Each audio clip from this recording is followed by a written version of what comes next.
अगर महाकुंभ हो रहा है तो उसके अंदर सबको बढ़ चढ़ के हिस्सा लेना चाहिए, सपोर्ट करना चाहिए, और अगर आप सपोर्ट नहीं कर सकते हैं तो उसकी मुखालिफत तो कम से कम नहीं करना चाहिए, क्योंकि इससे मैं समझता हूं कि जमहूरियत को कहीं ना कहीं खतरा होगा। देश के अंदर जो एक अगर छोटा एक सबसे कम्युनिटी, सबसे छोटी कम्युनिटी भी है और वो अगर अपना धार्मिक आयोजन कर रही है तो उसमें सबको करने देना चाहिए। यही हमारे मुल्क का दस्तूर है, कानून है, और मुल्क इसी को यही अनेकता में एकता का प्रतीक है। जी, बेहतर बात आपने कही है। मैं थोड़ा सा और आगे बढ़ना चाहता हूं। शिवम त्यागी, आपने बहुत सारी चीजें एक साथ सुनी हैं, खास तौर से मैं इस पर आना चाहता हूं, जैसे विवेक श्रीवास्तव जी थोड़ी देर पहले अपनी बात रख रहे थे कि आप लोगों ने मौका ही नहीं दिया उन लोगों को, जब भी वो लोग कुछ बोलते हैं तो आप उस पर विवाद खड़ा कर देते हैं। देखिए, सबसे पहले मैं एक चीज कहना चाहता हूं कि जहां तक बोलने का विषय है, अभी जैसे सतीश जी ने बोला, ठीक है, हिंदू धर्म में जैसे गंगा जल का महत्व है, गंगा का महत्व है, ऐसे ही बाकी धर्मों में भी बाकी जलों का महत्व है। मैं नहीं जाना चाहता इस्लाम में किस जल का महत्व है, देश जानता है, या कैथोलिक चर्च में कौन सा जल दिया जाता है उसका विषय भी मैं जानता और समझता हूं। लेकिन क्या सतीश जी की इतनी हिम्मत है कि उसके बारे में कुछ कह दे, उठ के भाग जाएंगे, पैनल छोड़ना पड़ जाएगा उनको ये सब बकवास करने के नाम पर। मैं इस तरह की भाषा का इस्तेमाल इसलिए कर रहा हूं क्योंकि यहां इनको स्वतंत्रता है, जो भी उल्टा सीधा बकना है बको और निकल जाओ, नहीं होना चाहिए ऐसा। मैं एक त्योहार मनाता हूं या फिर काजी अनस अली एक त्योहार मनाते हैं, दोनों की सैंक्टिटी बराबर है, दोनों की आस्था बराबर है, दोनों का धर्म बराबर है, दोनों का एक दूसरे के धर्म के प्रति और अपने धर्म के प्रति सम्मान बराबर है।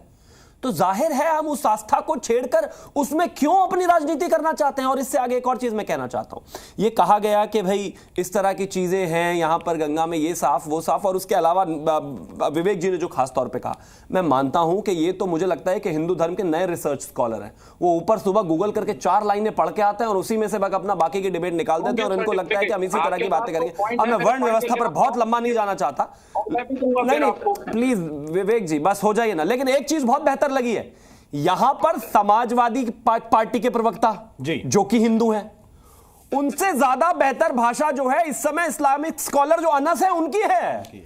इस्लामिक स्कॉलर अनस तो कह रहे हैं कि नहीं सबका त्योहार है, अच्छा रहना चाहिए। जुनैद हारिस कह रहे हैं अच्छा रहना चाहिए। ये जो विवेक है, ये जो कालनेमी है, ये कह रहे नहीं नहीं ऐसे कैसे, ये तो बिल्कुल गलत है। दूसरा वो समाजवादी के प्रवक्ता कहते नहीं नहीं ऐसे कैसे, बिल्कुल गलत है। तो अरे शर्म से डूब मरो भाई, नहीं जाते दर्शन करने मत जाओ, नहीं जाते कुंभ नहाने मत जाओ, नहीं धुलने पाप मत धुलो, नहीं पुण्य कमाना मत कमाओ, लेकिन ये भाषण तो मत दो। और भी कुछ नहीं, बाकियों से ही सीख लो भाई, दूसरे धर्म के लोगों से सीख लो। क्या है ये, किस तरह की भाषा है? हाँ विवेक जी, जी बोलिए। बराबर मानते हैं और ये अगड़ा पेचड़ा कुछ नहीं है। ये क्या क्या कहा आपने शुरुआत में कि मैं कायस्थ हूं, अगड़ा पेचड़ा कहां से, ये सेंस ऑफ एंटाइटलमेंट कहां से आया आपका? सब बराबर है भाई, हिंदू हैं आप भी और मैं भी। शंभू समाज क्या था, राजा राम मोहन रॉय कौन थे, स्वामी विवेकानंद ने क्या रिफॉर्म्स बोले? हाँ तो ही नहीं है। ये धर्म इतना बड़ा है कि इसमें रिफॉर्म हो सकते हैं। मुझे मत बताइए कि राजा राम मोहन राय ने किस बात का रिफॉर्म किया और उसको हमने माना। नहीं, बहु विवाह व्यवस्था को हमने हटाया, सती प्रथा को हमने हटाया, विधवा विवाह प्रथा को हम लेकर आए, क्योंकि हम ऐसे धर्म हैं कि अपने धर्म में भी अगर कोई क्रिटिसिज्म आता है उसको लेना जानते हैं, लेकिन हिम्मत है क्या बराबर वालों के बारे में बोल दो? नहीं, हिम्मत है दूसरों को बोलने में। जिस देश का सबसे बड़ा धार्मिक ग्रंथ महर्षि वाल्मीकि ने लिखा उस पर मुझे भाषण नहीं चाहिए आपसे। जिस धर्म का सबसे बड़ा ग्रंथ महर्षि वाल्मीकि ने लिखा उस पर दलितों पर भाषण नहीं चाहिए मुझे। जिस देश का संविधान एक दलित ने लिखा और उस संविधान से देश चलता उस पर भाषण नहीं चाहिए मुझे। आप बताएंगे मुझे? बाकी दूसरे धर्मों के बारे में बोलकर देखो जरा, ये भी तो हमारा ही शास्त्र है ना। 30 सेकंड बोलो जरा, बोरा मुसलमानों पर बोलो जरा, वीगर मुसलमानों पर बात करते हैं। के बारे में कुछ बोलेंगे, रहने दीजिए, कभी नहीं बोल पाओगे आप, यही तो प्रॉब्लम है आपकी। आप क्यों भागना चाहते हैं दलित? कोई नहीं भाग रहा, हम तो बात कर रहे हैं, बता तो रहा हूं आपको। आप क्यों चाहते हैं? मैं तो बात कर रहा हूं, मैं भी वो ग्रंथ पढ़ता हूं जो महर्षि वाल्मीकि ने लिखा है, उस संविधान को मानता हूं जो बाबा भीमराव अम्बेडकर ने लिखा है। आप क्या बात कर रहे हैं? यही तो प्रॉब्लम है। कुंभ से दर्द इनको इसी बात से है, इनकी जो जातियों की तोड़कर राजनीति करने की, इनकी जो सुपारी जितनी पार्टियां हैं, क्योंकि ये चलती ही जाति के आधार पर है। कुंभ जैसा आयोजन होगा जहां पर कोई दलित का, अगड़े का, पिछड़े का भेद नहीं है, अगर वो बहुत अच्छा चला गया तो इनकी राजनीतिक दुकानें बंद हो जाएंगी। इनका काम कैसे चलेगा? दुकान किसी की नहीं होती है, आप डाइवर्ट कर रहे हैं। दुकान आपकी हो तो गई बंद, और रहे बचे कहां हैं आप? आप चाहते हैं ब्राह्मणों का आधिपत्य, आप चाहते हैं कैसे समाज की व्यवस्था बनी रहे जिसमें जो ब्राह्मण करे वो मारा जाए। ब्राह्मणों का आधिपत्य है, बात है कुंभ में ब्राह्मण है क्या? कुंभ में ना ब्राह्मण है, ना कायस्थ है, ना ठाकुर है, ना अगड़े हैं, ना पिछड़े हैं, ना दलित है, कोई नहीं है भाई। अतुल सक्सेना, वहां हिंदू है, एक मिनट, और बल्कि हिंदू भी नहीं, दुनिया है, दुनिया के सभी धर्मों के लोग हैं वहां पर। अतुल सक्सेना, मैं तो विवेक जी को शुरुआत में ही कहा था, मैंने कहा कि देखिए बहुत आसान विषय है ये, इसमें बहुत कठिनाई नहीं है। कुंभ लगा हुआ है, आप किसी भी अखाड़े में चले जाइए, 12 अखाड़े वहां पे अपनी धर्म ध्वजा लहरा रहे हैं। आप उस अखाड़े में बैठिए और पूछिए किस अखाड़े के कितने संत किस उससे आते हैं। आपसे ऐसे नहीं बात करेंगे वो, लेकिन पर्सनली आप जाके लिस्टिंग कर लेंगे तो भी पता चल जाएंगे कितने ओबीसी कितने दलित लोग संत हैं, और जिनके पैर पूरा भारत छूता है बिना ये पूछे, जिनके आगे पीछे केवल महाराज लगता है, उनके आगे जात नहीं लगती। वो सबसे पहले अपना जात छोड़ते हैं, सबसे पहले अपना परिवार छोड़ते हैं, इसके बाद हम उनके सामने दंडवत हो जाते हैं बिना ये पूछे कि आपकी भैया जात क्या थी।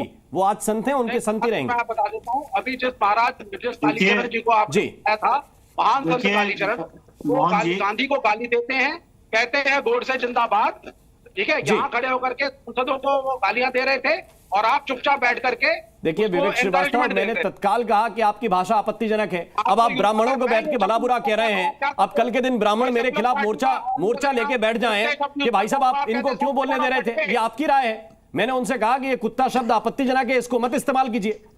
लेकिन विवेक श्रीवास्तव अभी ब्राह्मणों को उल्टा सीधा बोल रहे हैं। अभी कल के दिन कोई ब्राह्मण मोर्चा आके मेरे खिलाफ खड़ा हो जाए तो मैं थोड़ी मानूंगा, मैं कहूंगा विवेक श्रीवास्तव ने बोला, उनसे जाके संपर्क कीजिए। ऐसे तो कोई प्रवक्ता बोल ही नहीं पाएगा, सबकी अपनी आइडियोलॉजी है। आइडियोलॉजी है, बिल्कुल हर प्रवक्ता की आइडियोलॉजी है, उनकी अपनी आइडियोलॉजी है। मेरी आइडियोलॉजी है कि मैं अपने मेहमान को टोक सकता हूं, उसको गोली नहीं मार सकता भाई साहब, समझिए बात को। मैं आपको भी टोक ही सकता हूं ना। आपने ब्राह्मणों को उल्टा सीधा बोल दिया, गांधी या गोडसे, क्या बात कर रहे हैं, क्या सवाल पूछ रहे हैं टीवी एंकर से? गांधी या गोडसे, जिस व्यक्ति को ला करके आप एक्सक्लूसिव फाइट दिलवा रहे थे जी, आप भी हमारे साथ एक्सक्लूसिव जुड़े हुए हैं, 3-4 चैनलों पे एक साथ नहीं बैठे। सुनिए थोड़ा सा, अतुल सक्सेना की बारी है, उनके पास जाने दीजिए। अतुल जी बोलिए। यही बोलिए।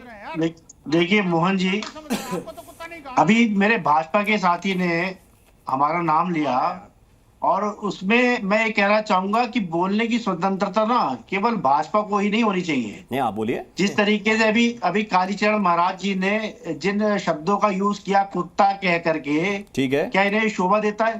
क्या महिलाओं का अपमान केवल भाजपा करना जानती है? दूसरा, आप मुझे बताइए मोहन जी, आप कुंभ में कब जा रहे हैं? भाजपा के मेरे साथी बैठे हुए हैं, ये महाकुंभ में कब जा रहे हैं मैं जानना चाहता हूँ। दूसरा, नहीं सुन लीजिए पूरी बात।